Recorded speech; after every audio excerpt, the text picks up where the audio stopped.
전 세계의 수많은 가수들 중 21세기에 지구상에서 가장 많은 앨범을 판매한 가수 에미넴. 빈민가 출신인 그가 이렇게까지 성공할 수 있었던 이유는 단순히 음악 실력 때문만은 아니었습니다. 그의 인생에는 대중들이 열광할 감동적인 서사가 있죠. 에미넴의 어머니는 불과 17살에 에미넴을 낳았습니다. 아버지는 아이를 원한 것은 아니라며 생후 6개월 만에 아내와 아들을 두고 도망쳤고, 어머니는 그 충격에 약물 중독자가 되어버렸죠. 약 중독자인 어머니는 제대로 된 일을 하지 않은 채 저소득층 정부 보조금으로 근근히 생활을 이어갔습니다. 에미넴의 어머니는 극심한 우울증은 물론 정신병적인 증상까지도 있었는데, 아들인 에미넴이 불치병을 앓고 있어서 치료비가 필요하다는 이상한 강박까지 있었다고 합니다. 에미넴의 아버지는 훗날 에미넴이 대스타가 되었을 때 공연장을 불쑥 찾아와 아들을 만나게 해달라고 요청한 적이 있었습니다. 그러나 에미넴은 자신에게는 아버지가 없다며 단칼에 거절했고, 이후로도 아버지는 언론을 통해 아들을 만나고 싶다고 계속 어필했지만 결국 에미넴을 단 한 번도 만나보지 못한 채 2019년 67의 나이에 심장마비로 사망했습니다. 게다가 아버지가 돌아가신 이후에도 에미넴은 아버지를 디스하는 신곡을 내는 등 어머니와 자신을 버리고 떠난 아버지를 평생 증오해왔다는 것을 더 명확히 공표했죠. 제대로 된 부모 밑에서 자라지 못한 에미넴은 끔찍한 유년 시절을 보냈습니다. 그가 살았던 곳은 디트로이트 313번가라는 최악의 빈민가였는데, 미국 내 범죄율 탑3를 다투는 곳이었고, 그 인구가 많은 뉴욕보다도 살인율이 무려 11배에 달한 무시무시한 곳이었습니다. 인구 구성은 백인이 5%밖에 안 될 정도로 흑인만이 가득한 곳이었으며, 동네가 워낙 낙후되어 있어 음산한 분위기의 영화 촬영장으로도 유명할 정도였죠. 오죽하면 세상 종말적인 장르라 할 수 있는 좀비 영화 레지던트 이블도 CG 없이 이 동네를 날것 그대로 배경 삼아 촬영되기도 했습니다. 에미넴 모자는 월세를 내지 못해 쫓겨나 이사 다니기 일쑤였고, 흑인들이 90%가 넘는 곳에서 학교 생활을 하다 보니 늘 이방인 같은 기분을 느끼며 주눅든 모습으로 학교를 다녔습니다. 키까지 또래들보다 한참을 작았던 그는 결국 일진들의 타깃이 되었죠. 하루는 심하게 폭행을 당해 무려 9일간 혼수 상태에 빠진 적도 있었습니다. 9일 만에 깨어난 에미넴은 신이 있다면 자신을 깨어나지 말게 뒀어야 한다며 하루 종일 원망 섞인 눈물을 흘렸다고 합니다.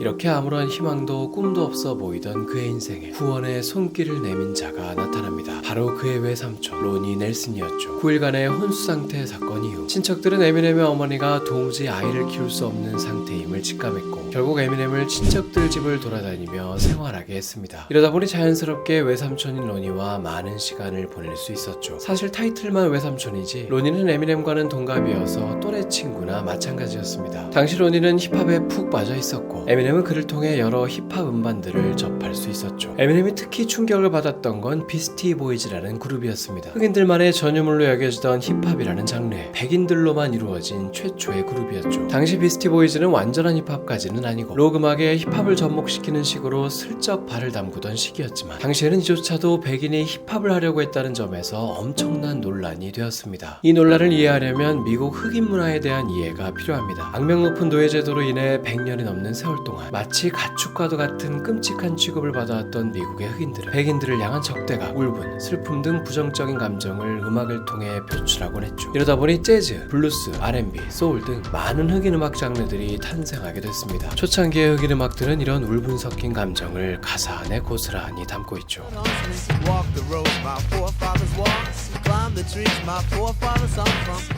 특히 힙합은 흑인 음악들 중에서도 가장 마지막에 생겨난 장르로 개방적으로 변한 시대에 맞춰서 여지껏 다른 흑인 음악들과는 비교도 할 수 없을 정도로 과격하고 직설적인 가사로 유명한 장르입니다. 그런 장르에 원수 같은 백인이 뛰어든다는 것은 당시만 해도 상상하기 힘든 일이었죠. 그럼에도 야유를 무릅쓰고 이 시장에 뛰어든 비스티 보이즈를 보며 에미넴은 자신도 백인 래퍼가 될 수 있을 거라는 꿈이 생겼다고 합니다. 이날 이후 에미넴은 하루 종일 노트에 랩 가사를 쓰고, 외삼촌 로니와 대화를 할 때에도 랩으로 말을 하는데 완전히 래퍼의 꿈에 푹 빠져들었습니다. 결국 그는 17살의 나이에 학교를 자퇴하고 본격적으로 래퍼의 길을 걷기로 결심하죠. 이 결정은 그를 랩의 세계로 입문하게 해준 로니조차도 결사반대했는데, 백인인 우리는 랩을 들을 수는 있어도 절대 래퍼로서 인정받을 수 없다는 말을 하며 헛된 꿈을 꾸지 말라고 뜯어 말렸습니다. 그럼에도 그는 기죽지 않고 흑인들만 바글바글한 아마추어 랩 공연에 참가했습니다. 그리고 공연 당일 에미넴은 그동안 갈고 닦은 실력으로 흑인 관객들의 눈을 휘둥그레지게 하며 망했습니다.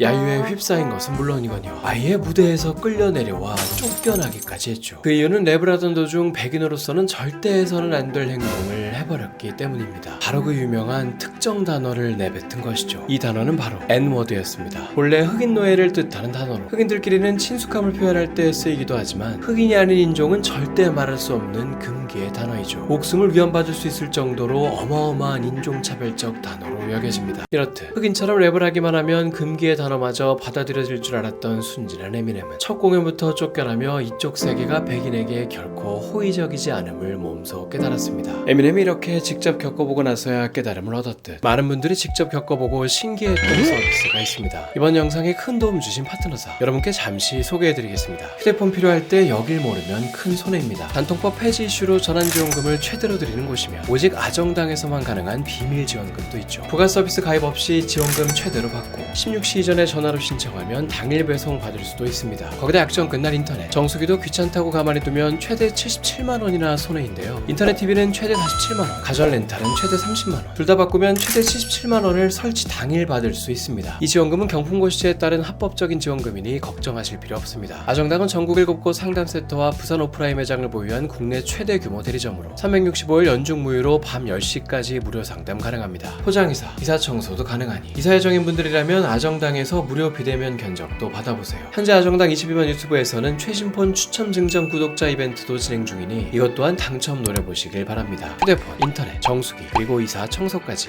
정당하게 받자. 아정당. 비록 공연 도중 쫓겨나기까지 했으나 에미넴은 랩 공연을 할 수 있는 클럽들을 전전하며 자신의 가능성을 계속 시험했습니다. 그러나 백인인 그가 무대에 올라가기만 해도 야유부터 터져나왔고 그러자 에미넴은 일부러 큰 후드티를 뒤집어 쓰고 무대에 올라가 일단 노래가 시작되기 전까지라도 최대한 백인인 티를 숨기곤 했습니다. 그래도 실력만큼은 상당한 그였기에 일단 랩이 시작되면 흑인들을 그를 흥미롭게 쳐다봤죠. 결국 야유는 하나둘씩 환호성으로 바뀌어갔고 에미넴은 드디어 인정받는 백인 래퍼가 될 수 있을 거라는 부푼 꿈에 휩싸였습니다. 그러나 다음 공연을 앞둔 그에게 청천벽력 같은 소식이 들려오는데 바로 지금의 자신을 있게 해준 1등 공신이자 친형제나 다름없던 외삼촌 로니가 스스로 목숨을 끊었다는 것이었죠. 이때 로니의 나이는 고작 19살에 불과했습니다. 여자친구한테 차인 걸 비관한 나머지 스스로를 향해 방아쇠를 당겨버렸다고 합니다. 이 소식을 들은 에미넴이 처음 느꼈던 감정은 분노였습니다. 서로에게 가장 친한 친구이자 친형제 같은 존재라고 생각했건만 자신에겐 힘든 내색이나 상의 한마디 없이 충동적인 짓을 저지른 그가 원망스러웠죠. 장례식에 참석하지 않은 것은 물론 장례식이 다 끝나고도 꽃다발 하나조차 보내지 않으며 그의 죽음을 철저하게 거부했다고 합니다. 그러나 타들어갈 것 같은 이 분노도 그리 오래가지 못했죠. 분노는 곧 그리움과 슬픔으로 바뀌었고 이윽고 감당할 수 없는 상실감이 몰려들었습니다. 이제 막 인정을 받기 시작한 음악 활동마저도 전면 중단하며 그저 방 안에서 무기력하게 허송세월만을 보냈습니다. 에미넴은 외삼촌의 사망으로부터 몇 년이 지나서야 외삼촌에게 힘이 되지 못했다는 죄책감 그리고 평생을 함께하고 싶다는 마음으로 팔뚝에 큼지막하게 편히 쉬어 로니라는 문신을 새겼다고 합니다. 외삼촌의 죽음 이후 컴컴한 어둠 속에서 눈도 귀도 틀어막은 에미넴에게 한 줄기 빛이 되어준 어린아이가 있었습니다. 바로 에미넴의 딸 헤일리였죠. 에미넴에게는 10대 때부터 사귀었다 헤어지기를 반복한 킴이라는 여자친구가 있었습니다. 결혼을 하진 않고 동거만 하고 있었는데 이 둘 사이에 이 시기 딸이 태어났던 것이죠. 아이가 태어나자마자 에미넴은 현실을 직시할 수밖에 없었습니다. 당시 에미넴 커플은 식당 아르바이트를 하며 시리얼, 식빵, 인스턴트 식품으로 연명하고 있었고 치안도 최악인 동네에 살았어서 하루에만 도둑이 2번이나 든 적도 있었죠. 여기서 참 우픈 사실은 도둑조차도 에미넴의 집에선 돈 될 만한 게 도저히 없다고 생각했는지 부엌에서 땅콩버터 샌드위치나 만들어 먹고는 그냥 가버렸다고 합니다. 그리고 같은 날 또 다른 도둑이 들었었는데 이 도둑 또한 훔쳐갈 게 얼마나 없었으며 낡고 해져버린 티셔츠들 몇 장, 침대맡에 있던 베개, 그리고 설거지조차 되어 있지 않은 주방의 접시들 정도나 훔쳐갔다고 합니다. 재산 피해가 거의 없다는 점에서 이걸 좋아해야 하는 건지 아니면 도둑조차 걸을 정도로 가난한 이 상황에 비참해야 하는 건지 에미넴은 복잡스러운 감정이 휘몰아치는 것을 느끼며 딸 헤일리를 쳐다봤습니다. 이때 에미넴은 정신이 번쩍 들었다고 합니다. 이대로는 기저귀나 분유조차 제대로 해주지 못하는 못난 아버지가 될 거라는 생각에 그는 정신을 다잡고 돈벌이가 될 만한 일을 알아봤죠. 그가 가장 가장 잘할 자신이 있는 것, 그러면서도 좋아하기 때문에 지치지 않고 뚝심 있게 밀어붙일 수 있는 것. 결론은 역시 음악이었습니다. 더 이상 자기 만족이 아니라 돈벌이를 위해 음악이라는 수단을 택한 에미넴은 상금이 걸려있는 대회들을 알아보기 시작했죠. 그렇게 해서 그는 대도시에서 열리는 가장 큰 규모의 랩 올림픽이라는 대회에 출전했습니다. 이 대회는 즉석해서 상대방과 프리스타일 랩 배틀을 벌이는 방식이며 우승자에게는 상금과 함께 롤렉스 시계까지 주는 대회입니다. 흑인들 사이에서 속사포 같은 랩을 쏟아내며 연달아 상대방을 격파한 에미넴은 결국 결승전까지 오를 수 있었죠. 그러나 한 끗 차이로 2위에 머물며 바로 코앞에서 상금과 롤렉스 시계를 놓치게 됩니다. 그런데 에미넴은 이 대회에서 롤렉스 시계보다 훨씬 더 값진 것을 얻게 되었으니 바로 한 유명 프로듀서의 눈을 사로잡은 것입니다. 이 프로듀서의 이름은 닥터 드레. 힙합을 잘 모르는 사람도 한 번쯤은 들어봤을 이름인 스눕독, 50센트, 투팍 등을 만들어낸 전설적인 제작자죠. 에미넴에게 홀딱 반한 닥터 드레는 바로 계약을 하려 했지만 주변 동료들은 어떻게 백인 래퍼를 뽑을 생각을 하냐며 극구 만류했습니다. 이때 닥터 드레는 동료들에게 인종차별에 대해 한이 맺힌 우리가 백인이기 때문에 래퍼가 될 수 없다고 하는 거야말로 인종차별이 아니고 무엇이겠는가 라는 말을 하며 뚝심 있게 계약을 밀어붙였다고 합니다. 그럼에도 회사의 반대가 끊이지 않자 닥터 드레는 아예 내 모든 커리어를 이 아이에게 걸겠다, 반드시 성공시킬 것이다 하는 말까지 하며 끝끝내 모두를 설득시켰다고 합니다. 이렇게 해서 에미넴은 닥터 드레의 소속사로 들어가게 됐고 에미넴과 처음 대면하게 된 닥터 드레는 일단 그의 옷차림부터 지적했습니다. 옷을 좀 사줄 테니 제발 이런 끔찍한 옷은 좀 그만 입으라며 말이죠. 당시 에미넴은 딸아이 분유값도 벅찼던 형편이었는지라 자선구호단체로부터 받은 옷들을 입고 다녔습니다. 닥터 드레와의 첫 만남 때도 구호단체로부터 받은 점프수트를 입고 있었죠. 닥터 드레는 이때를 회상하며 마치 걸어다니는 바나나를 보는 것 같았다고 말했습니다. 어쨌든 에미넴은 닥터 드레의 지도하에 첫 번째 앨범을 녹음했고 비로소 20대 후반의 나이에 처음으로 소속사 데뷔 앨범을 내게 됩니다. 그리고 이 앨범은 역대 모든 흑인 래퍼들의 기록을 뛰어넘으며 음악계의 새 역사를 써버렸죠. 발매 첫 주에만 176만 장이라는 믿지 못할 성적을 거뒀는데 이게 어느 정도였냐면 이전까지 힙합 역사상 이 기록의 보유자였던 스눕독을 무려 2배 차이로 넘어선 것이며 모든 장르의 싱글 가수로 범위를 넓혀보더라도 이때까지의 신기록 보유자였던 브리트니 스피어스마저도 제친 성적이었습니다. 멸시와 조롱거리였던 백인 래퍼가 그야말로 흑인 문화의 한복판에서 역사를 써버린 것이죠. 전례 없는 상업적 성공을 거둔 에미넴은 이제 딸에게 최고급 분유를 먹일 수 있었습니다. 경제적으로 안정됐다는 생각에 미뤄왔던 여자친구와의 결혼식도 정식으로 올렸죠. 그런데 결혼한 지 불과 1년 만에 에미넴은 아내에게 믿지 못할 배신을 당하게 되는데 그날은 에미넴이 전국 투어를 마치고 예상보다 일찍 집에 돌아온 날이었습니다. 현관문을 열 때부터 웬 남자 목소리가 들리더니 집안에서 아내가 낯선 남자와 몸을 섞고 있었죠. 에미넴은 순간 끓어오르는 화를 주체하지 못하고 집에 있던 권총을 꺼내 그 남자를 위협했습니다. 다행히 탄창이 비어 있었기에 끔찍한 사고로 이어지진 않았죠. 비록 총을 쏘는 일은 없었지만 에미넴은 이 남자를 덮치며 주먹을 휘둘렀고 이 사건 이후 얼마 지나지 않아 에미넴 부부는 이혼을 하게 됩니다. 딸의 양육권은 엄마인 킴이 가져갔습니다. 킴은 이런저런 핑계를 대며 이혼 후 에미넴에게 딸을 만나게 해주지 않았죠. 이에 상심이 컸던 에미넴은 아내의 이름 킴을 제목으로 디스곡까지 내고 양육 소송까지 벌이며 딸을 다시 만나고자 했습니다. 그러던 어느 날 남자친구와 약을 하던 킴은 경찰에 적발되었고 감옥행이 결정되며 결국 에미넴은 딸의 양육권을 되찾아올 수 있었죠. 그런데 이때 에미넴은 한 충격적인 사실을 알게 됐으니 사실 그동안 킴과 남자친구 사이에 딸이 한 명 더 있었던 것입니다. 게다가 더 충격적이었던 것은 킴은 감옥에 가게 됐고 수배 중이었던 킴의 남자친구는 딸을 놔두고 도주하게 되면서 보호자가 없어진 이 아이는 보육원으로 갈 예정이라는 것이었죠. 에미넴은 이 어린 것이 무슨 죄가 있나 싶어 비록 전처가 다른 남자와 낳은 아이였음에도 이 아이를 친자식으로 입양했습니다. 사실 이것만 해도 웬만한 대인배가 아니면 어려울 결정이건만 에미넴은 여기서 한술 더 떠 킴의 쌍둥이 언니의 딸마저도 입양을 해주기로 했습니다. 킴의 쌍둥이 언니 역시 약물 중독자였고 남자친구가 아이를 낳고 도망가 버리는 바람에 아이를 제대로 키울 수 있는 환경이 아니었죠. 에미넴은 자신의 끔찍했던 어린 시절이 떠올라 도무지 조카를 방관할 수 없었다고 합니다. 그런데 여기서부터 상황은 급반전되기 시작합니다. 감옥에 있던 킴은 아이들의 소식이 궁금하다며 에미넴에게 자주 전화를 걸었고 자주 대화를 나누다 보니 어느새 이들은 다시금 좋은 감정이 싹트기 시작했죠. 결국 킴이 출소한 지 얼마 지나지 않아 에미넴은 그녀에게 정식으로 프로포즈를 하며 이혼한 지 5년 만에 이둘은 다시금 결혼을 하게 됩니다. 이 두 번째 결혼 소식에 딸들은 그 누구보다도 기뻐하며 고사리 같은 손으로 직접 축하 편지를 써서 결혼식장에서 읽어줬다고 합니다. 그러나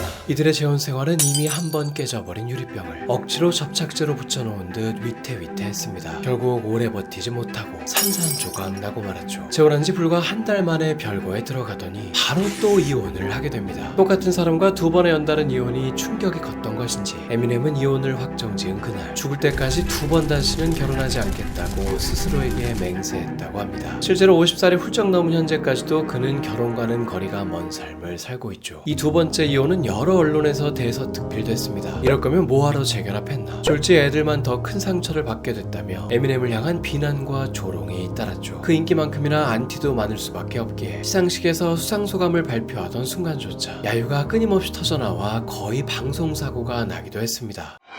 First of all, I want to thank Dr. Dre, my production staff, Steve, Louis, keep booing. I will hit a man with glasses.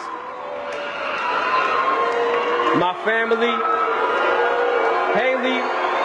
이런 나날들이 계속되자 에미넴은 큰 스트레스에 시달리며 극심한 불면증을 겪게 됩니다. 특히 악플 스트레스가 심해 아예 인터넷 접속 자체를 차단해버리기 위해 자신을 위해 모든 인터넷을 대신해줄 사람까지 따로 고용했다고 합니다. 이때 에미넴은 한 인터뷰에서 악플을 한 개라도 더 보게 된다면 아마 난 정신병원에 입원하게 될 거다는 말까지 했습니다. 이렇게 인터넷까지 끊어버렸음에도 그의 불면증은 나아지지 않았습니다. 그러던 어느 날 그는 절대 만져서는 안 될 물건에 손을 대고 마는데 그 시작은 지인이 건네준 잠에 좋다는 약이었습니다. 반신반의한 마음으로 약을 삼킨 에미넴은 거짓말처럼 그날 밤 꿀잠을 잘 수 있었죠. 이 약은 미국에서 불면증 치료제로 유명한 수면제였습니다. 이 놀라운 효과를 경험한 에미넴은 이때부터 약에 의존하기 시작했는데 문제는 약을 복용하는 기간이 길어질수록 몸이 적응해버리기 시작하며 점점 약효가 떨어져 갔다는 것이죠. 결국 에미넴은 복용량을 늘려갔고 이러다 보니 큰 부작용에 시달리기 시작했습니다. 하루 종일 멍한 상태가 이어지더니 잦은 기억 상실이 발생했죠. 며칠 전에 찍힌 자신의 영상을 직접 보면서도 내가 이런 적이 있었다고 하며 화들짝 놀라는 시기였습니다. 이 시기에 에미넴은 무려 5년 동안의 기억이 완전히 지워졌다고 합니다. 게다가 이 시기 그는 제정신이 아닌 상황임에도 무리해서 앨범을 냈는데 이 앨범은 불안정한 정신 상태를 그대로 드러내는 듯 거의 호러에 가까울 정도로 잔인무도한 가사에 창법 또한 과할 정도로 확 바뀌어져 있었습니다. 이러다 보니 오랜 그의 팬들조차 괴리감을 느꼈고 많은 이들에게 외면당하며 이전 앨범에 비해 적은 판매량을 기록했죠. 앨범 커버에서조차 알약들로 에미넴의 얼굴이 그려져 있는 등 약중독에 허덕이던 그의 모습이 앨범 전반에 담겨 있었습니다. 사태가 이 정도가 되면 약을 끊을 만도 했건만 에미넴은 불법 약물도 아니고 합법적인 약물을 합법적인 경로로 얻은 건데 뭐가 문제냐며 온갖 지인들의 충고를 무시했다고 합니다. 사실 미국에서는 마약성 진통제 처방이 워낙 흔했다 보니 이런 식으로 대수롭지 않게 여기다가 급사한 유명인들이 많습니다. 팝의 황제 마이클 잭슨, 조커로 유명한 배우 히스 레저 등이 모두 이런 습관성 약물 과다 복용으로 하루아침에 세상을 떠났죠. 그러던 어느 날 에미넴이 약을 끊게 된 결정적인 계기가 있었으니 어느 순간부터 혀가 굳어 말이 제대로 나오지 않게 된 것입니다. 팍팍 꽂히는 딕션으로 유명했던 그가 발음이 뭉개지는 것은 물론 어눌한 말투가 되어 있었죠. 이래서는 평생 랩을 하지 못할 거라는 생각에 에미넴은 바로 병원을 찾았습니다. 이때 그는 의사로부터 충격적인 말을 듣게 되는데 단 2시간만 늦게 병원에 왔더라도 사망했을 거라는 것이었습니다. 장기들 중 온전한 것 하나 없었고 신장 투석을 해야 할 정도였죠. 의사는 그에게 당장 약을 끊어야 한다며 오랜 중독을 벗어나기 위해서는 새롭게 중독될 만한 걸 찾아봐라는 조언을 해줬습니다. 이에 에미넴은 건강도 챙길 겸 달리기에 중독돼 보기로 합니다. 하루 최대 27km를 달리는 등 쉴 새 없이 몸을 움직였고 맑은 바깥 공기를 폐 깊숙이 들이마실수록 정신 역시도 맑아지는 것을 느꼈죠. 훗날 중독에서 벗어난 이후에야 에미넴은 이 시절을 소재로 딸 앞에서 수위 높은 농담을 하며 장내를 빵 터뜨리기도 했습니다.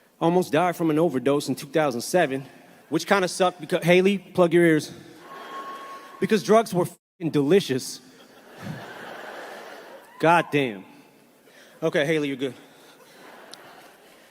이렇게 보란듯이 중독에서 벗어난 에미넴은 2010년 6월 회복을 뜻하는 리커버리라는 이름으로 7집 앨범을 내게 됩니다. 자아성찰적인 성격의 이 앨범은 이전에 과격했던 스타일과는 다르게 훨씬 더 부드럽고 감성적인 가사를 담고 있죠. 치료 이후 그의 긍정적인 변화를 드러내는 곡이 많습니다. 이 앨범은 출시 이후 빌보드 차트 5주 연속 1위라는 기염을 토하며 에미넴은 40에 가까운 나이에 화려한 부활을 하게 되죠. 에미넴이 방송사고로 큰 화제가 된 적이 있습니다. 때는 한 성대한 음악 시상식 새처럼 날개를 달고 하늘을 날아오던 리포터가 천장 스피커에 부딪히며 객석으로 비상 착륙을 하게 되었는데 하필이면 에미넴의 머리 위로 떨어지며 에미넴의 코앞에서 엉덩이를 들이미는 꼴이 돼버렸죠. Eminem, nice to meet you. Are you serious? Are you f***ing serious?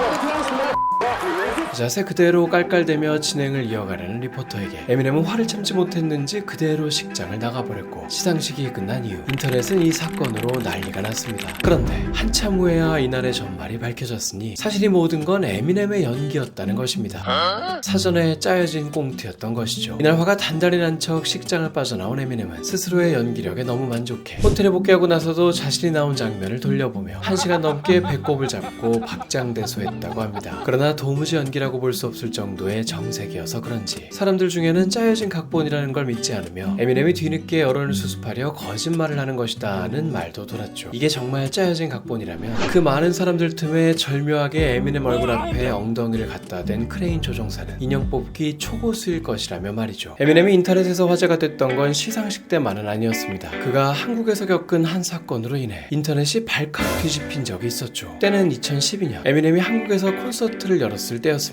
공연 도중 그가 했던 한 손동작이 미국 네티즌들을 충격에 빠뜨렸죠. 이 동작은 바로 머리 위로 하트를 그리는 이것. 한국인의 입장에서는 대체 이게 무슨 논란거리인가 싶지만 미국인들에게는 에미넴이 이런 행동을 한다는 건 어마어마한 충격이었습니다. 이걸 이해하려면 미국에서의 에미넴의 이미지를 알아야 합니다. 에미넴은 10년이 넘는 세월 동안 공연, 시상식, 인터뷰 등 모든 공적인 자리에서 절대 웃지 않는 걸로 유명한 사람이었고, 항상 화가 나 있는 듯한 표정과 무뚝뚝한 말투가 트레이드 마크였죠. 그런 그가 한국 공연에서만큼은 머리 위로 하트를 한 번도 아니고 무려 5번을 넘게 그린 것인데, 한국 관객들이 1시간을 넘게 열정적으로 떼창을 해주는 모습에 감동을 받아 생애 처음으로 이렇게 공적인 자리에서 하트까지 그렸다고 합니다.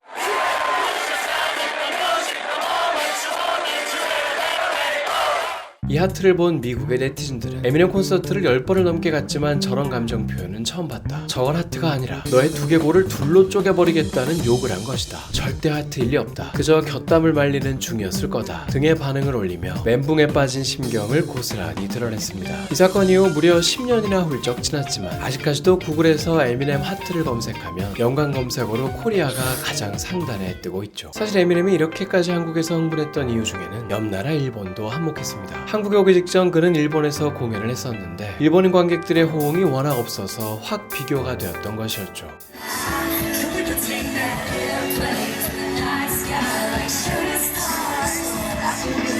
오죽하면 공연 도중 이런 말을 하기도 했죠. God damn it, Japan!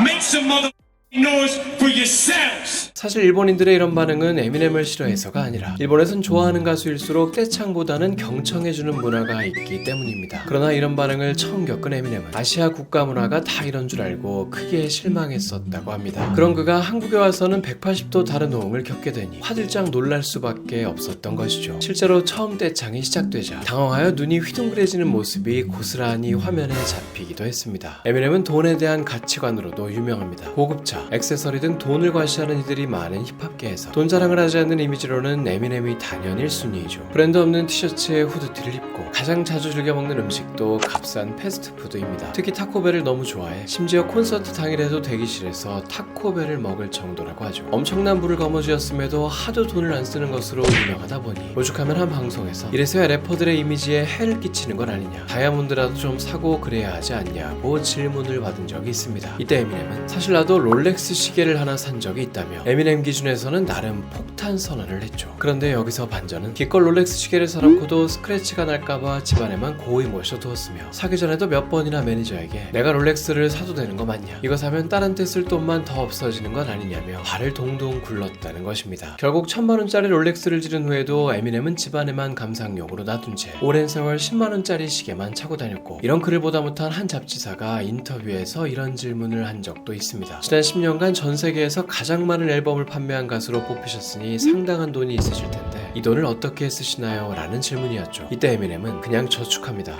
전 제가 버는 모든 돈을 이것이 내가 버는 마지막 돈일 수도 있다는 생각으로 바라봅니다. 그러면 절대 돈을 함부로 쓰지 못합니다. 라고 말했습니다. 에미넴은 주변 래퍼들에게조차 돈을 절대 함부로 쓰지 말라는 충고를 자주 한다는데, 돈이 정 쓰고 싶으면 세고 또 세고 쳐다보기만 한다, 금고에 다시 넣어놓으라 하는 조언을 해준다고 합니다. 그렇다고 에미넴이 남에게까지 돈을 쓰지 않는 구두쇠는 아닙니다. 지역사회에 꽤 많은 돈을 환원하고 있죠. 저소득층 교육시설, 무료 급식소 제공, 대중교통 지원 등 자신이 10대 시절을 보낸 디트로이트시를 위한 기부를 매년 꾸준히 하고 있습니다. 보통 미국 연예인들은 성공하면 LA나 뉴욕으로 이사를 가는 경우가 많은데 에미넴은 디트로이트를 사랑한다며 여전히 이곳에서 살고 있죠. 에미넴이 영원히 디트로이트에서 머물듯 저도 영원히 유튜브를 하고 싶습니다. 부디 구독과 좋아요로 도와주세요. 저번 달에 비하면 많이 늘긴 했지만 아직도 구독 안 하고 시청 중이신 분이 85%나 됩니다. 부디 이번 달에는 구독자 비율 15%를 넘길 수 있도록 소중한 구독 한 표 부탁드립니다. 제발.